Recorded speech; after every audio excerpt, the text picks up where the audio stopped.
The years of depression यानी मंदी का वर्ष। इस टॉपिक में देखना है कि 1924 के बाद किस प्रकार मंदी का दौर शुरू हुआ जो 1929 तक भयावह हो गया, जिसे ग्रेट डिप्रेशन कहा गया। वर्ल्ड वार फर्स्ट के बाद जर्मनी की जो थोड़ी बहुत कंडीशन ठीक हुई थी, उसके पीछे कारण था यूएसए से लोन लेना, यानी यूएसए से लोन लेकर जर्मनी की इंडस्ट्रीज और इकोनॉमिकल कंडीशन कुछ हद तक पटरी पर आ चुकी थी। लेकिन जब 1929 में यूएसए की वॉल स्ट्रीट एक्सचेंज यानी स्टॉक मार्केट पूरी तरह टूट गई तो अमेरिका की स्थिति खराब हो गई, जिसके कारण अब अमेरिका ने जर्मनी की सहायता करनी बंद कर दी। वॉल स्ट्रीट एक्सचेंज के क्रैश होने से लोगों ने अपने अपने शेयर बेचने लगे। 24 अक्टूबर को लगभग 13 मिलियन शेयर्स बेच दिए गए और यहीं से ग्रेट इकोनॉमिक डिप्रेशन यानी आर्थिक महामंदी का दौर की शुरुआत मानी जाती है। 1929 से 1932 के बीच अमेरिका की नेशनल इनकम लगभग आधी हो गई। यूएसए में कई फैक्ट्रीज बंद हो गए, एक्सपोर्ट काफी कम हो गया, किसान, मजदूर, व्यापारी सभी की स्थिति खराब हो गई। यूएसए में जो मंदी का दौर शुरू हुआ, इसका असर पूरी दुनिया पर पड़ा।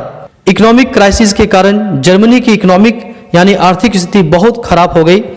1932 तक इंडस्ट्रियल प्रोडक्शन घटकर 40% हो गया, वर्कर्स की नौकरी चली गई, साथ ही इनकम भी कम हो गई, मजदूर भी कम हो गए और मजदूरी भी कम हो गई।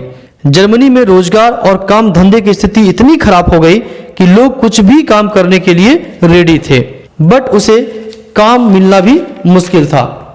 लोग अपने गले में प्लैकार्ड्स लटकाकर सड़कों पर खड़े रहते थे। क्यों खड़े रहते थे? उसमें एक वर्ड सेंटेंस लिखा होता था, willing to do any work, यानी कोई भी काम करने के लिए तैयार हूं ताकि उसे काम कोई दे सके, जॉब दे सके। लोगों को रोजगार नहीं मिलने के कारण अब लोग क्रिएटिव एक्टिविटीज में भी लग गए, यानी अब लोग काम धंधे चौपट हो जाने के कारण सभी लोग न केवल परेशान थे बल्कि डरे और सहमे हुए भी थे। चाहे वह बिजनेसमैन हो, सेल्फ एम्प्लॉय हो या रिटेलर हो, सभी डरे हुए थे। क्यों? उन्हें डर था कि प्रोलेटराइजेशन यानी मजदूरों की स्थिति जैसी कंडीशन उनकी न हो जाए। ऐसे वर्स्ट इकोनॉमिकल कंडीशन में थोड़ी बहुत अच्छी स्थिति वैसे लोगों की थी जो ऑर्गेनाइज्ड सेक्टर में काम करते थे।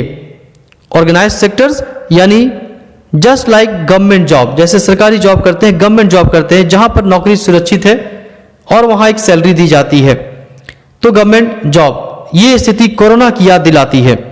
तो ये थी जर्मनी की इकोनॉमिकल कंडीशन की हालत। अब यदि जर्मनी की पॉलिटिकल कंडीशन की बात की जाए तो पॉलिटिकल कंडीशन भी खराब थी। क्यों? वर्ल्ड वार फर्स्ट के बाद जर्मनी की नई गवर्नमेंट वाइमर रिपब्लिक जो बनी, वह वाइमर रिपब्लिक बहुत स्ट्रांग नहीं थी। वाइमर रिपब्लिक में कुछ कमियां थी, जिनमें से पहला था प्रोपोर्शनल रिप्रेजेंटेशन सिस्टम। अब ये क्या थी? इस प्रोपोर्शनल रिप्रेजेंटेशन के कारण किसी एक पार्टी को मेजॉरिटी मिलना नामुमकिन था, जिसके कारण जर्मनी में एक स्टेबल गवर्नमेंट यानी एक स्थिर सरकार का बनना इम्पॉसिबल था। और दूसरा कारण था आर्टिकल 48। क्या थी यह आर्टिकल 48?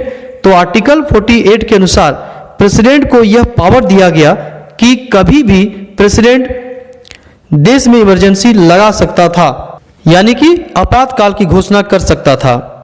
इसके साथ ही लोगों के सिविल राइट्स को भी छीना जा सकता था।